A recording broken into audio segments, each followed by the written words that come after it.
periode ketiga, rektor yang ketiga namanya Brigjen juga, Dr. Prakoso, dokter itu. Iya, iya. Nah, itu menjabat 2 periode. Disitulah menurut saya orang bisa menafsirkan atau mungkin orang menerka-nerka tepatnya begitu karena waktu itu pembangunan pertama kampus Hmm. itu di atas tanah lebih dari 60 hektar yang sekarang kami tempati ini. Nah, Ah, percepatan dari sisi iya, pengadaan fisik itu luar biasa cepat iya, dan dalam tanda petik mungkin beberapa universitas yang lain yang lebih iya, dulu itu mungkin iya. eh, Iri. ya seperti itu misalnya. Telah terbit Majalah Politik Indonesia edisi ke-8 April 2025 dengan topik Jalan Tengah TNI untuk Bangsa dan Negara. Ingin tumbuhkan ekonomi sampai 8% hingga akhir tahun. Anjoknya IHSG masih terjangkau mitigasi dan pejuang demokrasi pembela rakyat kecil. Untuk berlangganan dan informasi lebih lanjut dapat menghubungi kontak yang tertera pada video.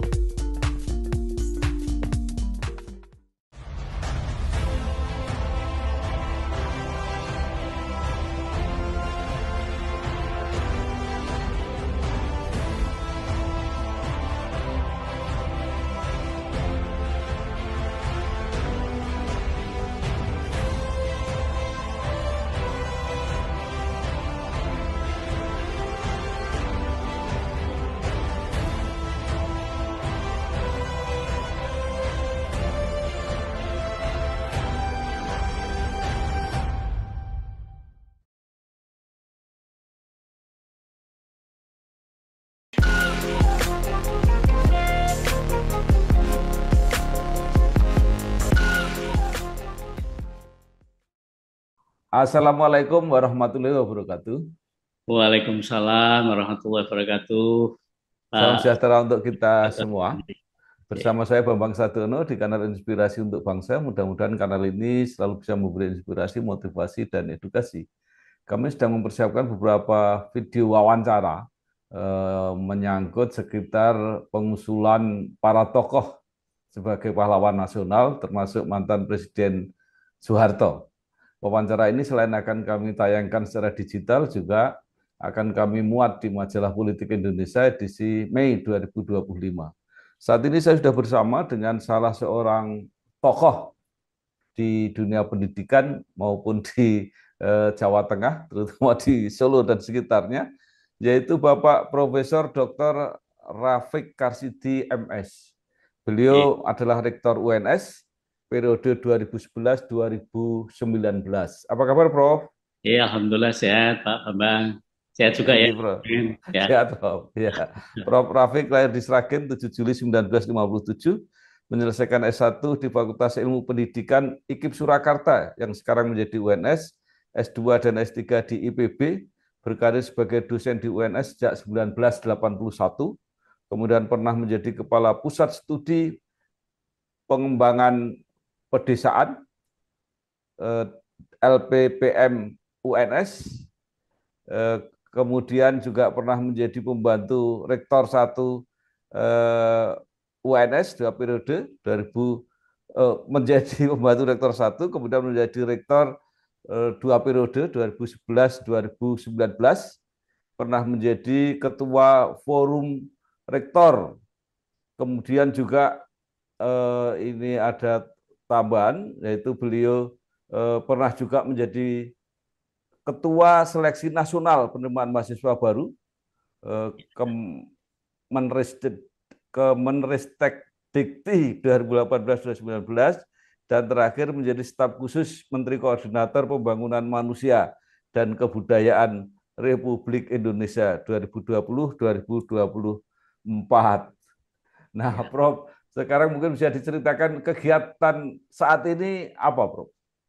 Ya, saya resmi sejak tanggal 2 Januari kemarin itu kembali ke UNS ya. Sekarang ngajar eh, lalu membimbing mahasiswa S1, S2, S3 ya. Cukup banyak. Iya. Nah, dulu waktu jadi pejabat mungkin kurang apik mulangnya ya sekarang diperbaiki. Ya, Luar biasa. ya, Jadi mengajar itu nggak ada batasnya, ya, seperti betul. orang belajar. Ya, Baik, Prof, ini sekarang ada wacana sekitar pengusulan gelar pahlawan nasional. Sebenarnya itu acara rutin setiap tahun, tetapi ini ada nama mantan Presiden Soeharto yang diusulkan, yang kemudian ada beberapa tanggapan dari masyarakat. Nah, Presiden Soeharto ini kan namanya sangat berkait dengan UNS karena menggunakan nama 11 Maret. Nah, mungkin Prof. Rafiq bisa memberi penjelasan atau cerita apa kira-kira hubungannya ini? ya, nama Universitas 11 Maret eh, ini sebenarnya tidak ada hubungannya dengan Super Semar ya, atau surat Ya. perintah 11 Maret yang lahir 10 tahun sebelum UNS berdiri atau diterbitkan Ya. sebelum UNS berdiri, karena Ya. UNS didirikan pada 11 tahun 1976. Ya. Waktu itu dengan Kepres nomor 10 tahun 1976. Memang yang menandatangani itu Pak Harto karena sebagai Ya. presiden gitu ya. Ya. Ya. Waktu itu diresmikan juga oleh Pak Harto, tepatnya di Siti Hinggil Keraton Surakarta punya Deso ya, Iya. gitu. Karena waktu itu belum punya kampus gitu. Jadi mungkin sedikit saya boleh cerita Pak Ya, Bambang. silakan. Iya. Sejarah pendirian UNS itu memang sebenarnya kalau disebut panjang, karena sebenarnya tak lepas dari proses panjang keinginan masyarakat Solo untuk mempunyai universitas negeri di Surakarta, di Solo ya waktu itu. Sebenarnya tahun 55 itu sudah bentuk panitia pendirian Universitas Negeri Surakarta. Kemudian sampai 3 wali kota, terakhir itu akhirnya baru rampungkan tahun 76 itu, tepatnya 75 sebenarnya sudah disepakati. Tapi itu dengan proses cukup panjang. Panjangnya itu karena di Solo waktu itu sebenarnya kita sudah punya beberapa perguruan tinggi negeri, tetapi yang paling besar waktu itu baru IKIP. Jadi saya pernah menikmati IKIP 1 tahun, Pak. Karena saya masuk tahun 75, 76 sudah berdiri namanya UNS. Nah, waktu itu ada 8 perguruan tinggi swasta bergabung, digabungkan namanya UGS, Universitas Gabungan Surakarta. Terus digabungkan di negeri ada Sekolah Tinggi Olahraga Negeri, ada IKIP Negeri, ada Akademi Administrasi Negara, kemudian ada PTPN di bawah Kementerian Hamkam, nah, itu ya misalnya seperti itu. Nah, disitulah kemudian didirikan universitas dengan tadi saya sebut Kepres nomor 10 tahun 1976 yang teken Pak Harto, yang meresmikan Pak Harto. Jadi kalau tadi tanya hubungannya seperti apa sebenarnya, mungkin lebih tepat disebut sama-sama namanya 11 Maret saja gitu ya. Karena sampai sekarang tidak ada dokumen. Tidak ada dokumen yang menyatakan bahwa itu ada kaitannya dengan itu. Dan secara kita juga, saya lacak pernah misalnya begitu, namanya itu dulu kan Universitas Negeri Surakarta 11 Maret. 11 gitu. Maret. Ya, singkatannya dulu UNS 11 Maret. Tapi tahun 82 Pak Bambang, dengan Kepres juga nomor 55 waktu itu, tiba-tiba muncul namanya itu dirubah, namanya Universitas 11 Maret saja. Tapi singkatannya tetap UNS. Nah, kalau orang lain biasanya USM dong, karena Universitas 11 Maret gitu. Jadi lah, itulah. Jadi di situ kemudian nama 11 Maret tetap ada dan sampai sekarang itu. Baik. Nah, Prof, Yang memberi nama 11 Maret itu apakah Pak Harto, Prof? Eh, Banyak orang menduga begitu. Karena sebenarnya usulannya kan Iya, Untas Negeri Surakarta, gitu ya, iya, Untas Negeri iya, Surakarta, dan iya, itu diperjuangkan sejak tahun 55, gitu ya, iya, iya, dengan pergantian panitia pendirian itulah. Kemudian tahun 75 waktu itu menterinya iya, Pak Masuri, Prof. Masuri, iya, Menteri Pendidikan dan Kebudayaan, dan iya, setelah melakukan audiensi dengan semua eh, pimpinan perguruan tinggi swasta dan negeri Solo, disepakati iya, kata sepakat mendirikan Universitas Negeri Surakarta, gitu. iya, Nah, pada tanggal 11 Maret itu dibacakan iya. SK-nya memang ditambah Universitas Negeri Surakarta 11 Maret, gitu. Iya. Saya tidak ingin mengatakan itu apakah Pak Harto yang memberi, ya kalau kalau dijawab ya barangkali bisa, karena yang teken kan Pak Harto kan, seperti gitu ya. Nah, gitu. Baik, ya, ya, Ya, baik, Prof. Walaupun nggak ada dokumen-dokumen tertulis, apakah itu juga ada apa ya simpati atau mungkin dorongan? Karena Pak Harto itu kan juga dikenal kalau tidak orang Solo kan keluarga besar Solo karena Ibu Tin itu juga dari Solo, Prof. Ibu Tin Soeharto adalah orang Solo dari Iya, kerabat Mangkunegaran, jelas itu ya. iya, Nah, begini penjelasan. Eh, Kalau tadi ditanya apakah ada peran Pak Harto, gitu ya, Mas Babang ya, dalam iya, proses pendirian, ya mesti ada lah itu ya, mesti ada. iya, Pertama iya, kan yang jelas yang menyetujui berdirinya ya Pak Harto kan, gitu ya, iya, usulan iya, panitia tadi. iya, Kemudian yang meresmikan juga Pak Harto. Nah, iya, ini yang mungkin penting saya sampaikan kepada uh, para pemirsa, misalnya ini yang menugaskan rektor pertama ya, iya, itu kan juga Pak Harto. Nah, iya. waktu itu ditunjuk rektor yang pertama adalah Pak eh, Brigjen Haryo Matara. Aduh, Prof. Itu Iya,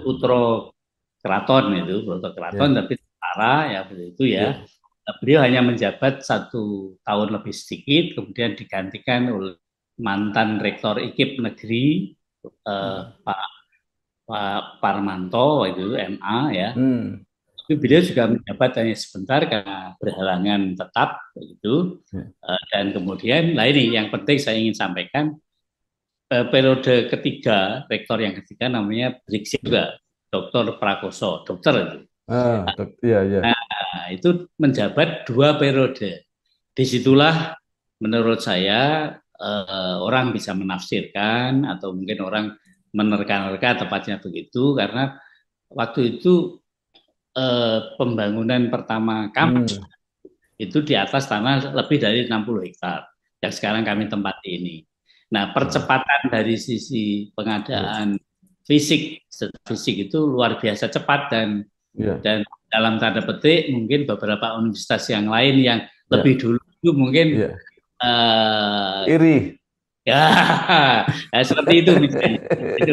Nah, di situ orang kemudian bertanya-tanya ini ada hubungan apa? Tetapi mohon maaf sekali lagi, Iya, iya, dokumen-dokumen iya, eh, yang seakan-akan iya, kita diperlakukan secara khusus tidak ada, karena iya, kami pernah membentuk tim eh, fakta sejarah kira-kira itu ya, itu iya, semuanya juga harus melalui proses apa iya, istilahnya, iya, eh, ya misalnya APBN, prosesnya juga harus iya, pengajuan, harus ada tim iya, dan sebagainya seperti iya, itu.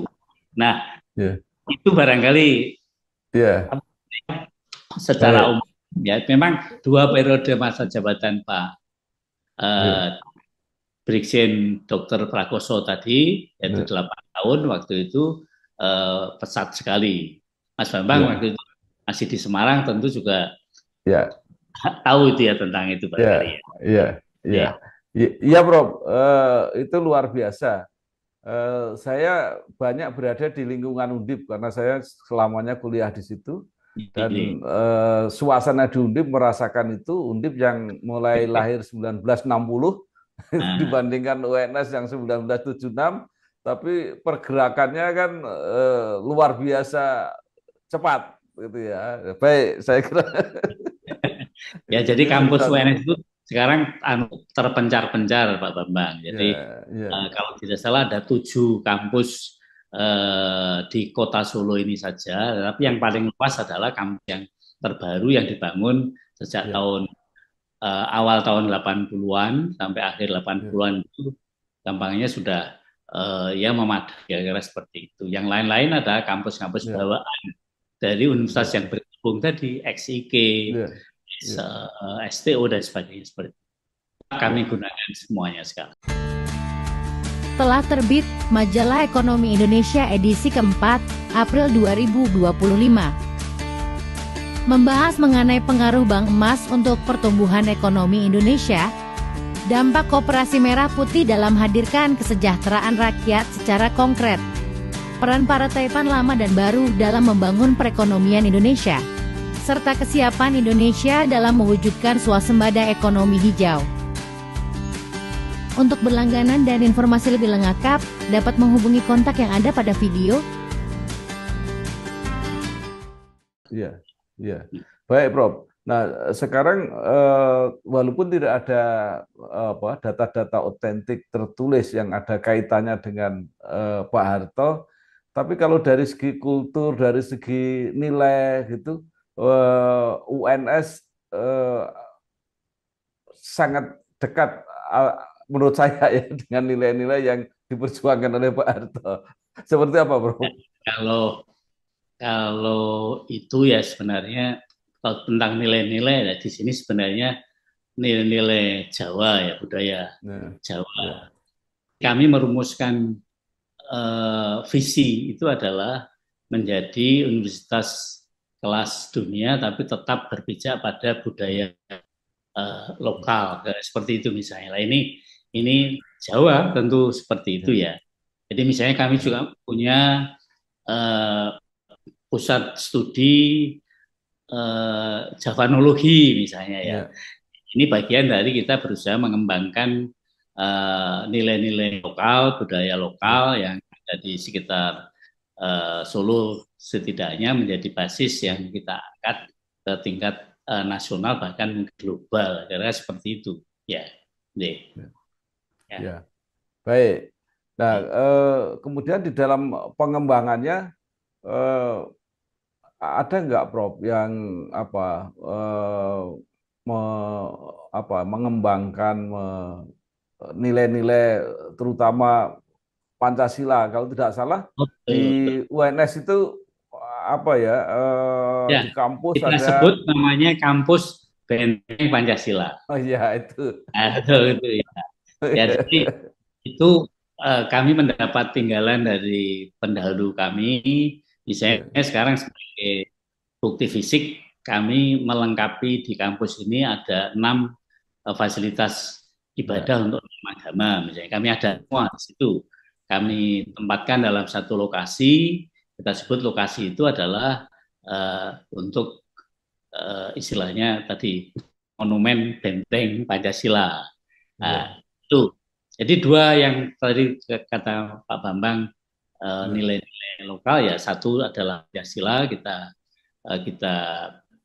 monumenkan di sini sekaligus kita juga punya pusat studi eh, pengaman Pancasila dan kemudian tadi ada Javanologi tadi juga ini bagian dari yang memang eh, ya nilai-nilai yang ya.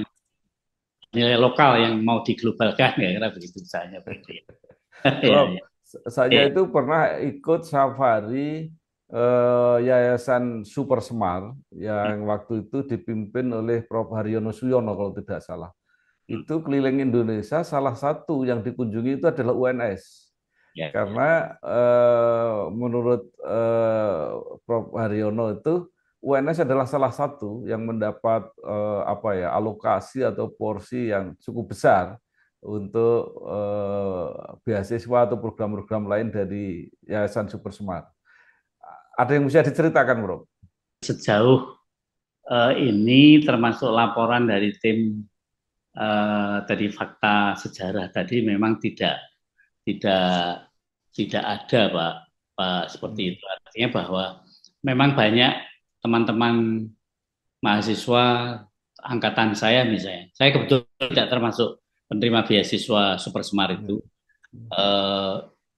Yang menerima itu ya, yang menerima. Pada umumnya ya eh, sama menurut saya, tidak ada secara khusus.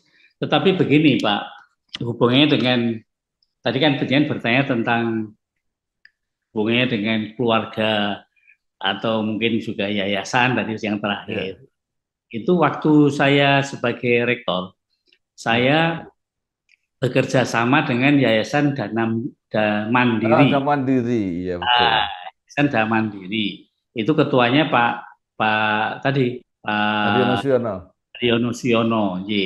Nah, Yayasan Dana Mandiri itu waktu itu berasosiasi kerjasama dengan kami, khususnya membina desa-desa itu.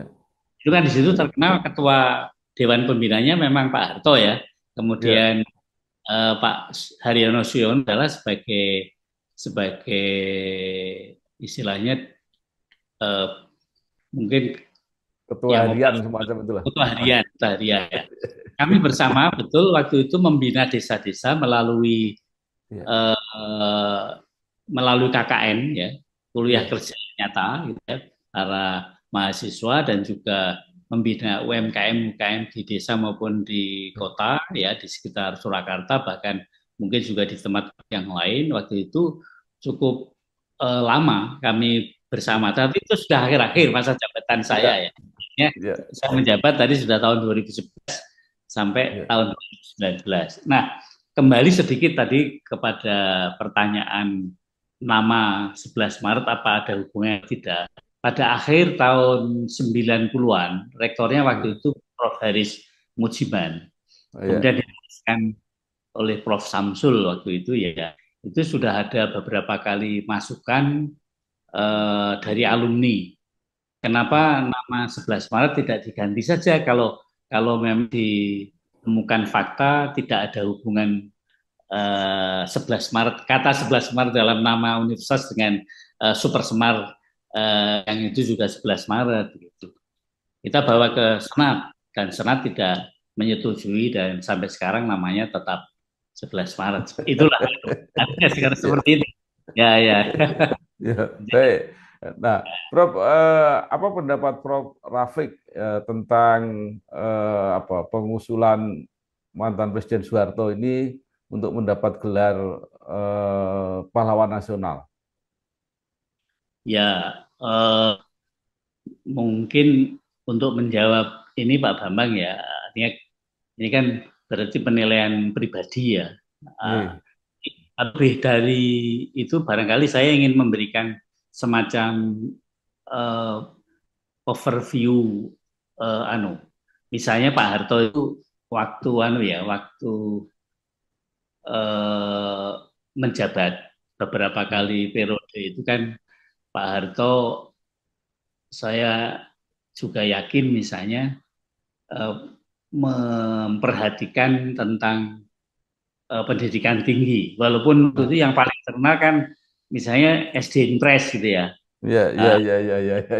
Pendidikan tinggi juga bagian dari yang beliau perhatikan selama masa jabatan beliau yang cukup lama itu. Jadi di situ istilahnya walaupun tingkat partisipasi kasar pendidikan tinggi itu masih juga rendah begitu, tapi dalam hal ini beliau sangat mempunyai perhatian yang cukup besar untuk ini ya, untuk bagaimana memajukan itu sendiri. Tetapi lepas dari itu juga semua dikaitkan dengan pendidikan itu bagian dari mesin pembangunan gitu ya. Kan itu karena beliau kan terkenal dapat anugerah namanya Bapak Pembangunan Nasional ya. Ya itu seperti itu. Dan semuanya dulu kalau tidak salah kalau tarik begitu. Beliau juga sangat mengutamakan apa yang disebut dengan stabilitas politik dan sosial gitu. Nah, jadi stabilitas itu jadi penting. Nah, sampai-sampai juga itu terkesan di perguruan tinggi misalnya mungkin bentuknya pembatasan Ya. gerak dari teman-teman mahasiswa atau mungkin merasa dikontrol dan sebagainya seperti itu ya Pak Bambang Ya. barangkali. Nah, Ya. lepas dari semua yang itu tadi, pertanyaan penjaringan tentang apakah pantas kira-kira Pak Ya. Harto mendapat apa? Gelar pahlawan nasional. Kalau saya sendiri mungkin apa tidak lebih diserahkan saja kepada panitia ya kan, panitia itu Ya. sudah ada kriterianya, Sudah ada, ya. ya, sudah ada kriteria Ya. yang kriteria itu ya kalau memang layak tentu seharusnya diberi. Tapi Ya. mohon maaf, untuk bisa menjawab itu boleh Pak Bambang saya sampaikan, Pak Harto itu ada positif dan ada negatifnya menurut saya. Ya. Nah, Ya. mudah-mudahan yang positif nanti didengarkan oleh yang sedang menilai misalnya Ya. seperti itu. Tapi negatifnya ya kan banyak orang juga mesti banyak yang negatif juga, tetapi kalau bisa mengutamakan apa namanya positifnya kira-kira seperti itu. Bagi saya misalnya Pak Harto itu juga positifnya misalnya adalah masyarakat kecil itu kelihatannya merasa happy ya. Masyarakat kebanyakan menurut saya seperti itu. Ya. Masyarakat kebanyakan itu kan seperti itu misalnya. Nah, dalam hal ini misalnya Pak Harto katakanlah sebut saja yang paling banyak itu kalau kita jalan-jalan di Jawa Tengah atau di Solo itu banyak pamflet kan isih penak zamanku yo gitu, seperti itu.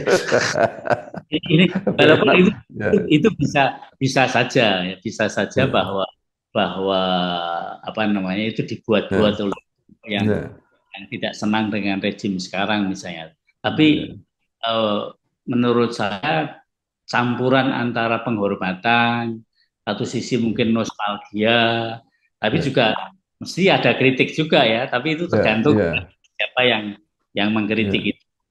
Zaman Pak Harto mungkin bagi kalangan yang menganggap positif ya dianggap enak dan punya jasa. Orangnya tegas karena tentara, kemudian keadaan keamanan stabil waktu itu ya misalnya. Kebutuhan, apa namanya, kebutuhan pokok harian misalnya apa namanya terpenuhi gitu ya.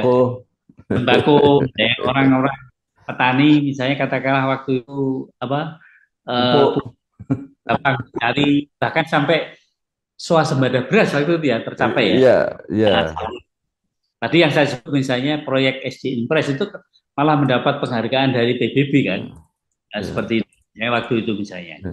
Atau mungkin katakanlah irigasi karena pertanian tadi ya, itu banyak sekali pembangunan jalan-jalan di desa juga begitu, listrik pedesaan kan zaman beliau juga seperti itu ya. Kan keluarga berencana tadi kalau Haryono Suyono sebagai ketua BKK yang sangat fenomenal tadi itu juga berhasil walaupun sedikit-sedikit awalnya juga dipaksa-paksa juga orang desa ya seperti itu ya. Ya, bro. Nah, artinya banyak positifnya ya Pak. Negatifnya juga. Saya secara pribadi mendapatkan manfaat, Prof. Saya sudah tidak bisa kuliah 2 tahun. Kemudian tahun 78 itu ada kebijakan Pak Domo waktu itu, perguruan tinggi tidak boleh memungut uang pangkal, kalau Prof ingat waktu itu. Nah, itulah saatnya saya kuliah, hanya membayar SPP. Ya, bagi kalangan tertentu yang negatif tadi. Zaman itu ada satu kejadian, saya aktivis itulah waktu itu ya. Mungkin represif itu terasa gitu ya. Kebebasan berpendapat cukup dikontrol, artinya waktu itu misalnya ada pertemuan apa, izin apa, itu sangat ketat izinnya sampai pada tingkat polsek dan juga bahkan mungkin sampai kepala desa seperti itu misalnya. Nah, ini. Ya, tapi itu kan kira-kira yang dirasakan oleh para intelektual, para mahasiswa, aktivis, atau bahkan tidak korban salah. politik. Itu kalau tidak salah itu dampak dari peristiwa malari. Nah, 1974, kemudian ada NKK BKK tahun 78 kalau tidak salah. Ya. Oke. Baik.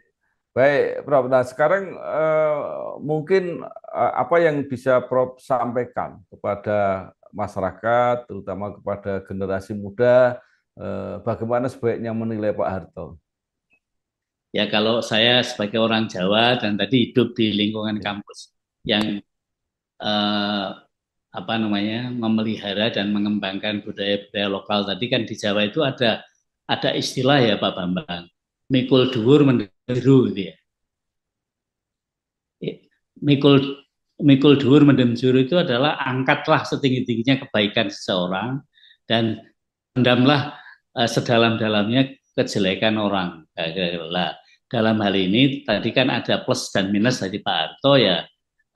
Mikul dhuwur itu bagian dari yang ya apa salahnya memberikan penghargaan, apa salahnya memberikan, ini kan banyak contoh juga yang bisa dicontoh.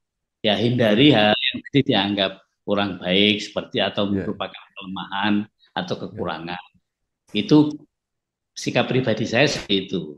Kepada orang tua pun kita juga begitu kan, mikul seperti itu ya. Ya, baik. Luar biasa, Prof. Terima kasih sekali. Profesor Dr. Rafiq Arsidi MS, Rektor UNS Universitas 11 Maret. Tapi singkatannya UNS. Tahun 2011-2019. Sekali lagi terima kasih. Mudah-mudahan pendapat ini membantu kita semua secara objektif untuk menilai seorang pemimpin bangsa. Ada kelebihannya, ada kekurangannya. Nah, kita terima yang baik, kita hindari yang buruk. Terima kasih. Wassalamualaikum warahmatullahi wabarakatuh. Waalaikumsalam. Maaf ya, selamat sore. Matur nuwun, Prof. Setelah terbit Majalah Kampus Indonesia edisi ke-6 April 2025 dengan topik mundurnya Profesor Hikmanto sebagai rektor setelah mencapai akreditasi unggul. Prediksi Profesor Suyanto tentang puncak disrupsi di tahun 2030. Juga Kampus Indonesia yang sedang mempersiapkan buku 100 Rektor Inspirasi Indonesia sebagai model inovasi untuk menyambut Indonesia Emas. Untuk informasi dan berlangganan, dapat menghubungi kontak yang ada pada video